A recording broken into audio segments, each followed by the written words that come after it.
Staff of the Commissioner, Attorney Chris Gao Maybuntag. Good morning. Hey, Sir Aljo, Maybuntag daw. Oo.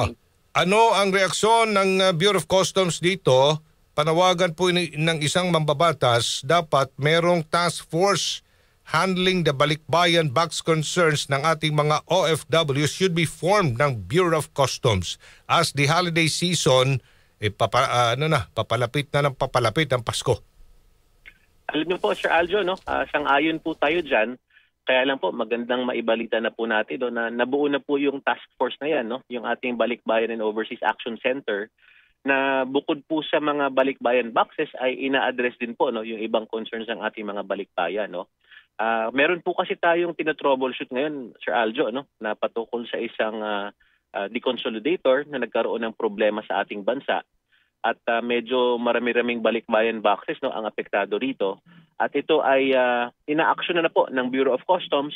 May mga iniisip na po tayong solusyon patungkol po dito, no. Humihingi po tayo ng kaunting pasensya sa ating mga OFW.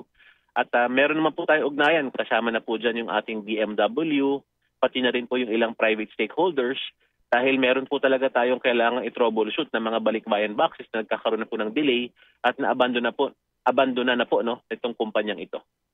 Maraming mga scammer, hindi ba iwasan talaga dito, Attorney Bendijo, mga abusive na mga forwarders na pinapahirapan ang buhay ng ilan natin mga OFWs. Opo. Yan ang isang bagay, Sir Aljo, na dapat talagang tutukan din ng ating siguro sa pamamagitan ng legislation. Kasi po, yung pong consolidation ng mga balikbayan boxes ay nasa ibang bansa. So nagkakaroon po tayo ng kahirapan, no, sa pag-i-implement ng ating jurisdiction dahil alam naman po natin, no, pagdating sa criminal law, ito ay territorial po lamang. Dapat ang kilos ay naganap sa loob ng ating bansa, no. So ito pong aspetong ito, kasama din po yan sa inaaral ng ating Balikbayan and Overseas Action Center. Ano po yung ating pwedeng maging rekomendasyon? Dahil yung pong nagbubuo, no, yung ating consolidator ay nagaganap po sa ibang bansa. Pagdating po dito, yung ating mapong deconsolidator, yan lang po yung talagang nasasaklawan ng ating jurisdiction.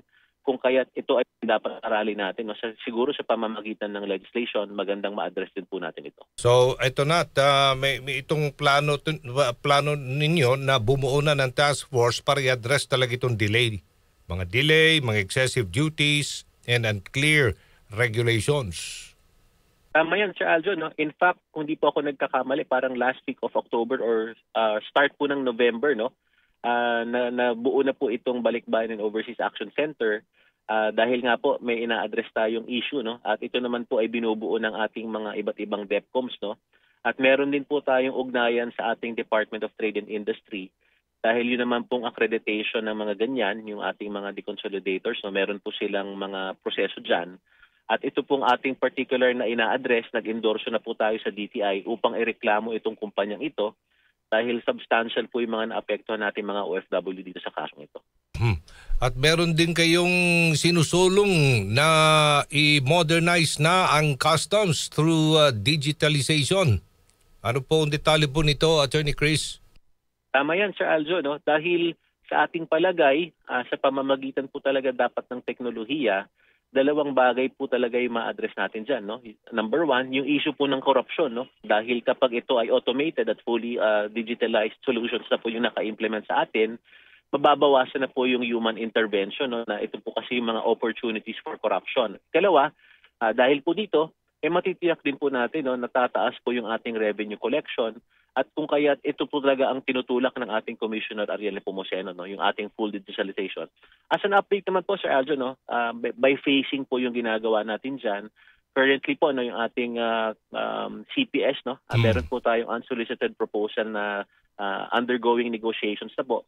So meron na po tayong mga umuusad na digitalization efforts patungkol po sa Bureau of Customs. Okay, so mga priority areas ninyo para ma-accelerate ang implementation, yung modernization ng customs payment system, automation na rin siguro ang assessment process niyan. Tsaka yung mga capability ng mga X-ray scanning machine.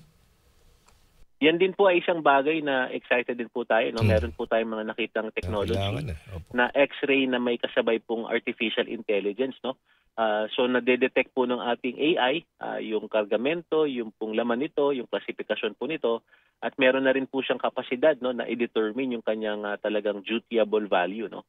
So by facing po natin gagawin ito, alam naman po natin baka po hindi po matapos ito sa termino ni Commissioner Ariel, pero naka-identify na po yan, nakalatag na po yan. So unti-unti po, talaga pong 100% digital solutions ang mandato ng ating Commissioner Ariel Nepomuceno. So ito'y public-private cooperation pa rin in modernizing proseso ho dyan sa Bureau of Customs.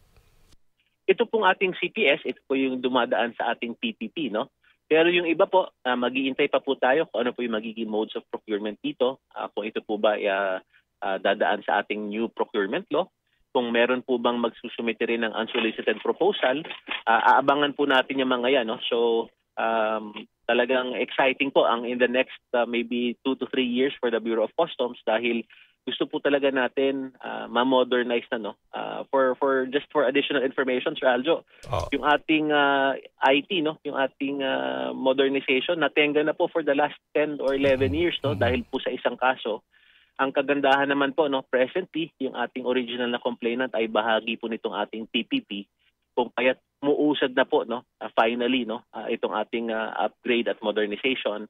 At hindi na po tayo nahihinto, no, nitong ating mga TRO at yung mga kaso po na kasalukuyang dinidinig pa po sa ating mga korte. Higilan kami ng update din na Attorney Chris dito sa second auction ng mga mamahaling sasakyan ng mga diskaya dyan sa Customs Bureau. Kailan? Tama yan, Sir Aljo. No? Today po, itong linggong to, magko-convene po muna yung auction committee dahil magkakaroon po tayo ng determination, no, ng adjustment ng ating floor price para dun sa 4 na nagkaroon po ng failed bidding, no? So magpo-post po tayo ng announcement siguro in the next 3 to 4 days kung ano po yung magiging adjusted floor price ng mga sasakyan. Pati na rin po yung kailan po yung petsa natin ng next nating auction, no, for the 4 na nag-failed bidding. Titingnan din po natin kung masasabayan po natin ito ng iba pang mga sasakyan na nagkaroon na po ng final decision sa ating legal division. Kasama po dyan, no, yung subject ng position paper ng mga diskaya patungkol dun sa 6 pa nilang sasakyan na nasa aming poder na rin po. Kasi depreciated na rin mga sasakyan na yan. Tama yan, Sir Aljo. No? In fact, kasama din yan sa ating mga dapat i-procure, no?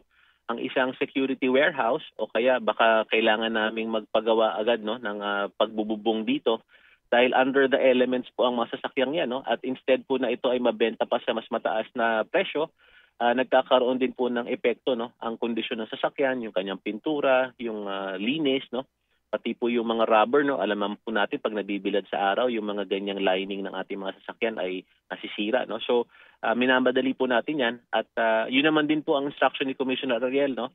If possible, talagang lahat ng potential sources of revenue gawin na natin, pabilisin natin yung proseso dahil ang gusto natin makaambag tayo sa kaban ng bayan, no, upang mabawasan yung ating pangangailangang mangutang. Paano kung yung second auction will fail?